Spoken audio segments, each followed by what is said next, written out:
Tá, então retornando aqui, que cada um deles teve um limite de prática ou de continuidade. Nós podemos ver que o esporte secularizado, né, ele teve sua continuidade em si, sem seus prós e contras, até o esporte moderno, que é como a gente conhece hoje em dia, tá? Quando a gente vai ver que no aspecto de igualdade, nós não tínhamos a característica no esporte primitivo, não era um aspecto de não era uma característica do esporte primitivo, tá? No esporte grego, nós vimos isso aqui, né? Vocês podem até fazer uma relação com a Grécia Antiga, tá? Que era um respeito do fair play. No esporte romano, sim e não, né? Porque tinha aquela característica do atleta ser salvo ou não, mas isso aqui tudo dependia de uma plateia, do próprio organizador dos jogos, tá? E no esporte medieval, nós tínhamos o aspecto de igualdade? Não. O que hoje em dia nós temos sim no esporte moderno, tá? Especialização. Antigamente no esporte primitivo não acontecia a especialização. No esporte grego já acontece, no esporte romano também acontecia, no esporte medieval não e no esporte moderno sim. O que seria esse aspecto de especialização, Kleber? Simples demais. Vamos lá. Eu vou puxar um pouquinho da nossa escola. Quando nós temos um aluno, primeiro, qual a característica do esporte na escola? Vocês vão ver que existe esporte da escola e esporte na escola. Esse da e na causa uma grande diferenciação entre a característica, entre a manifestação cultural do esporte, tá? Se ficar a dúvida, espera mais um pouquinho que já a gente vai discutir isso aí, beleza? Quando nós tocamos no aspecto da especialização, e aí é claro, quem já viu o crescimento e desenvolvimento ou aprendizagem motora, ou quem ainda vai ver, lembrem-se que o corpo humano, a criança, ela passa por vários processos de modificação ao longo do tempo. É uma evolução, é um crescimento e desenvolvimento motor. E aí é claro, nós também podemos colocar tanto físico como psicológico, beleza? Vai guardando essas informações para poder juntar o quebra-cabeça. Durante a escola, até o ensino fundamental, a maior instrução que a gente pode fazer quanto ao esporte com as crianças é o que? Ofertar o maior acervo de modalidades ou de habilidades para essa criança. Como assim, Kleber? Ele deve praticar várias e várias atividades esportivas, tá? Por quê? Para que ele consiga identificar a que ele mais gosta ou aquela que ele se sai melhor, e a partir disso, né? É claro que tem vários autores que defendem e são contra, é bom a gente citar isso aqui. Surgem as primeiras características de especialização aonde? No ensino médio. Ou seja, no ensino médio o aluno já tem uma cabeça formada, subtende-se que sim, tá? Que aí a gente poderia dizer que sim e não. E aí ele já deve entender mais uma vez o que ele quer. Sobre a prática de modalidades esportivas, ele vai para a que ele mais se identifica. Se ele gosta mais do handball, do futsal, do voleibol, do atletismo, da natação, do basquete, enfim, cada uma dessas aí, o ping-pong, o xadrez, coloca tudo isso no campo só. O aspecto de especialização, né, surge a partir disso, que ele vai agora se especializar, se identificar, se tornar melhor naquilo que ele gosta, tá? Então é se especializar mesmo naquela modalidade esportiva. E isso nós não devemos trazer do ensino fundamental, apenas lá do primeiro, segundo e terceiro ano do ensino médio, tá? Que subentende-se que ele já tem um direcionamento, ok? Espero que vocês tenham entendido essa característica da especialização. Tá, o esporte, através da racionalização, nós não tínhamos tantas manifestações no esporte primitivo, no esporte grego já surge, né? O esporte romano também, no esporte medieval não tinha essa característica de racionalização e hoje, é claro, essencialmente aqueles atletas que têm uma capacidade, eu posso dizer assim, uma visão de jogo ampla, de racionalizar, de imaginar as possíveis jogadas, e aí um grande exemplo de esporte seria o xadrez, né? Então no xadrez aí você faz uma jogada pensando às vezes em 2, 3 jogadas à frente ou mais, tá? São situações. E o aspecto burocrático, Kleber, do esporte. No esporte primitivo nós não tínhamos burocracia, no esporte grego sim e não, né? Às vezes existia burocracia, às vezes não existia. No esporte romano tinha burocracia, no esporte medieval não tinha. E no esporte moderno nós temos o aspecto de burocratização grande. O maior exemplo são as nossas federações.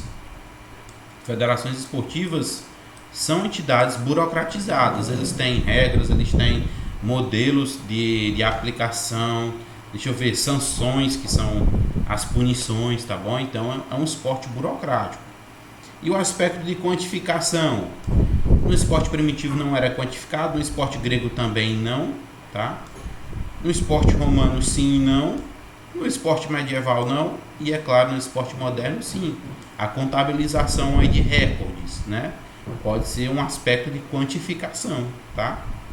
E é claro, citando aqui o recorde, né? Tínhamos no esporte moderno, não tinha no esporte medieval, nem no grego, nem no romano, tá? Qualquer dúvida, pessoal, pode perguntar. E é claro, uma fonte aí para vocês consultarem depois é o Guto, em 1979. Então, Richard Mendel e Apud Steiger, né, 2005, definem que o esporte como... É claro, Kleber, você ainda está fazendo uma pequena conceituação sobre o esporte? Sim, tá? Vocês têm que entender que o entendimento de cada um dos autores muda ao longo do tempo e muda, é claro, dependendo da base que ele utiliza. Se eu me inspiro em discutir o esporte na Darido, eu vou ter uma informação. Se eu me inspiro em discutir o que é o esporte através do Steiger, eu vou ter outra informação. E assim sucessivamente, cada um deles surgiram para poder acontecer essa reformulação da manifestação esporte, tá? Então, o que é que o Mendel acaba definindo como esporte através dos pensamentos do Steiger, tá? Então, toda atividade competitiva do corpo humano regida por uma série de regras estabelecidas para o alcance de objetivos, que objetivos seriam esses? Vencer uma partida, tá? Empregando de forma bem prática no próprio esporte, tá? Mais uma vez o Mendel, né, ainda em cima desse Steiger, afirma que diversos esportes existiam antes da fundação dos grandes impérios, né? A gente já viu isso aqui, por exemplo, lá na Grécia Antiga e na Roma Antiga. Referenciar exemplos de práticas esportivas realizadas em diferentes momentos históricos e localizações geográficas. Então nós tivemos aqui vários exemplos ao longo do tempo, né? Lá na Roma Antiga, na Grécia Antiga, manifestação cultural do esporte na europeia, tá? A própria mudança, né, das Olimpíadas, que as Olimpíadas elas aconteciam em cada uma das cidades e ainda hoje acontece agora, é claro, no globo terrestre. Passa por vários processos, né, que pode ser processos limpos ou não, tá? E ainda segundo o Steiger, né, um aspecto comum dos dois trabalhos é a evidência de que ambos os autores utilizam o esporte para diversas manifestações anteriores, aquilo que é praticado atualmente com essa designação. Então, tudo isso que a gente está conceituando, tá, são informações da prática da manifestação cultural do esporte ao longo do tempo, tá? E aí, é claro, vocês já podem estar percebendo, até se quiser fazer anotações, que houve mudanças de um estudioso para outro, né? Alguns agregam mais, outros acabam cortando e deixando mais pouco, tá? Processo esportivo e sua continuidade, né? Então, Schatter, baseado nos estudos de Steiger, ele afirma que a continuidade do vocabulário ou a semelhança dos gestos efetivamente não devem confundir entre os esportes modernos e os jogos tradicionais, tá? As diferenças são mais fortes que as continuidades, por mais que, para que você entenda bem fácil essa situação, que o esporte perpetue ao longo do tempo e uma modalidade, por mais que ela continue, né, por um aspecto até mesmo tradicional, há diferenças. Cada um dos esportes passaram por um aspecto de modernização, né? Regras que eram antes um pouco antiquadas passaram a ser atualizadas, cria-se novas para poder se deter e dar continuidade àquela modalidade esportiva. Dê exemplos aí, Kleber. Vamos lá. Por exemplo, se você for estudar dentro da natação, o aspecto da criação, né? Vamos tirar um pouco do histórico. Mas se você vai ver o próprio histórico do nado, o nado poderia ser praticado de qualquer forma, tá? Nado livre, o nado crawl, que é aquele que você bate o braço de forma alternada, a perna também. Ele poderia ser executado de qualquer forma, só que com os estudos, com a continuidade dessa modalidade esportiva ao longo do tempo, cria-se mecanismos para poder reformular tanto o nado como as regras que regem aquele nado, tá? E aí vocês podem aplicar isso aqui para qualquer modalidade esportiva, tá? E de um modelo tradicional para um modelo moderno, se você for fazer uma comparação bem antiga, tá? Vocês podem até não entender quem é que eu estou falando. Do atleta Mark Pitts, né? Que é um atleta da natação bem conhecido, com o próprio Michael Phelps. Há diferenças bem significativas na maneira de nadar, nos treinamentos, nos recordes que foram batidos, tá bom? Tudo isso se modela ao longo do tempo. Vamos lá, Kleber, você pega na natação um recorde para ser batido aí, às vezes a galera se utiliza de vários métodos. Um deles é a utilização de trajes tecnológicos, a roupa, o macacão, tá?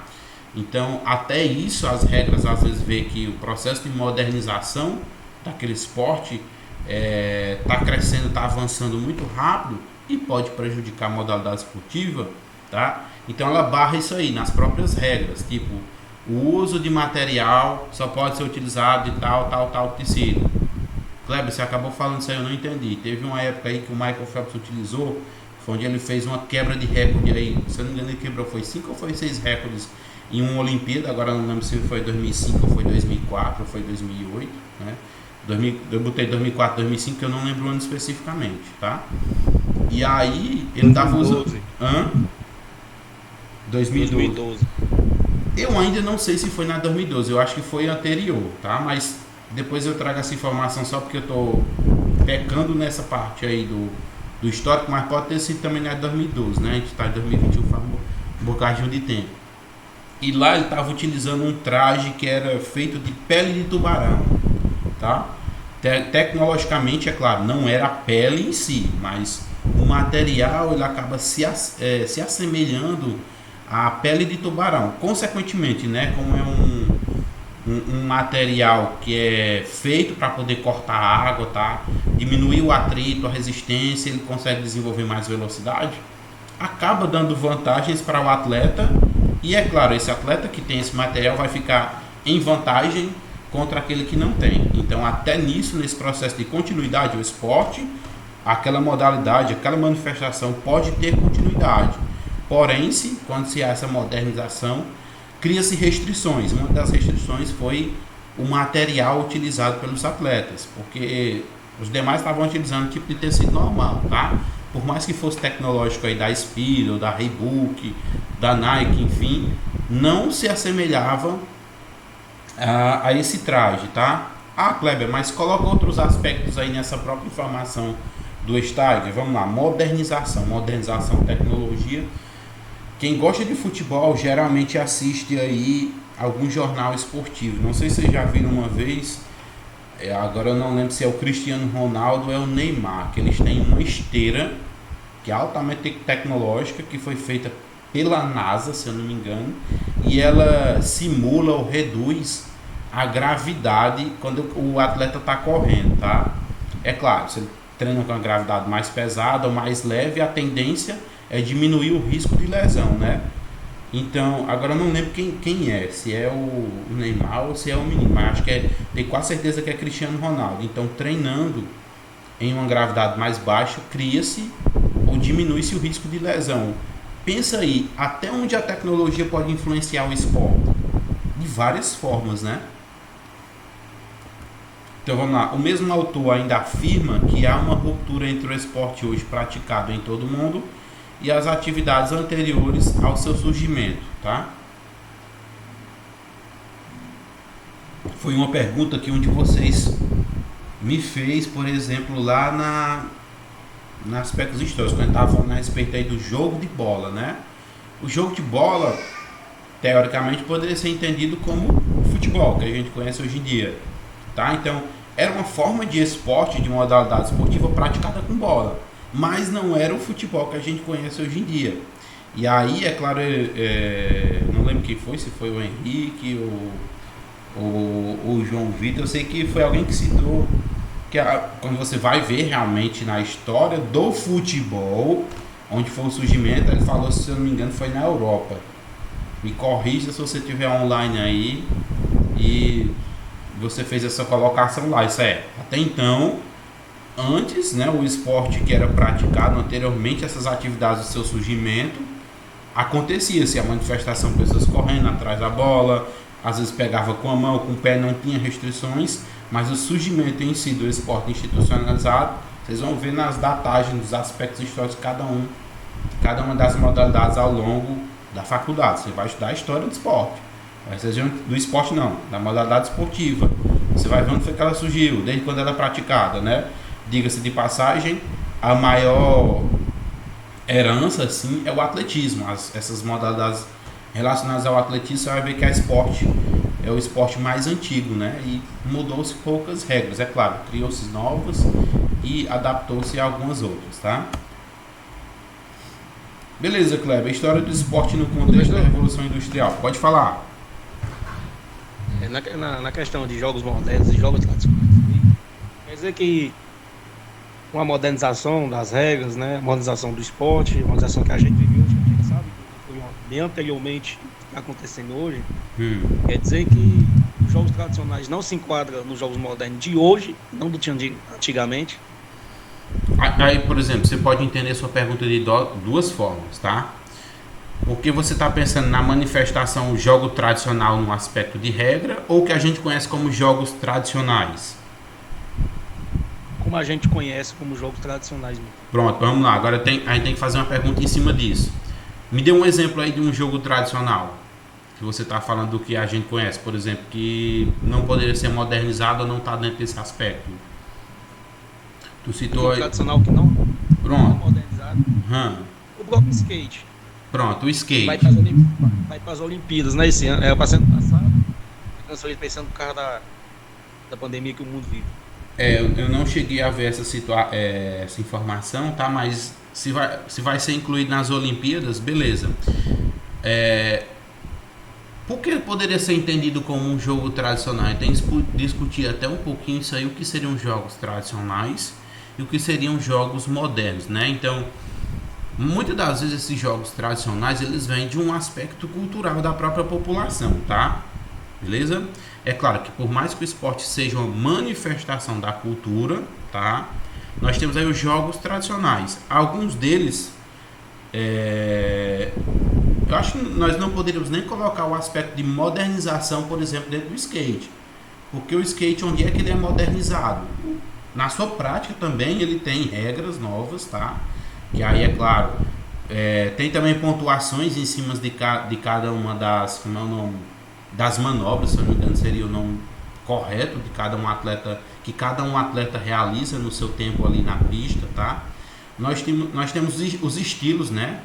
Que às vezes pode ser estilo livre e tal, ou outros aspectos. Eu estou dando assim porque não tenho tanto entendimento em cima da própria modalidade esportiva do skate, tá? Mas onde é que entra aí o aspecto de modernização dentro dessa modalidade esportiva? Uma coisa mais fácil, professor. Uma coisa mais fácil. A gente vê que não é muito tradicional. Porque o futsal feminino não é bem visto e não é muito modernizado já como o futsal masculino. Cara, por exemplo, por isso que eu disse, vamos entender, o esporte o futebol ele é um esporte modernizado. As mesmas regras que são para as mulheres são para os homens, tá? Isso aqui não se discute. Agora, é claro, por que é que ele não é valorizado? Aí não seria mais um aspecto de modernização. Seria um aspecto cultural, né? Por que é que o pessoal, por exemplo, cadê as ligas femininas? Nós temos o Campeonato Cearense de futebol, né? Masculino. Será que tem o feminino? Por que é que não acontece? Por que é que não tem tanto valor empregado? Tá? Então, é mais uma questão de valorização, principalmente aonde? No Brasil, tá? Por isso que teve até um tempo que, já que você citou aí o futebol feminino, eu acho que todo mundo deve conhecer aí a Marta, né? Que é uma das maiores atletas de futebol aí do globo terrestre, que é brasileira, e ela estava querendo mudar de nacionalidade em detrimento de quê? Da valorização do futebol brasileiro. Porque aqui não tem ligas nacionais.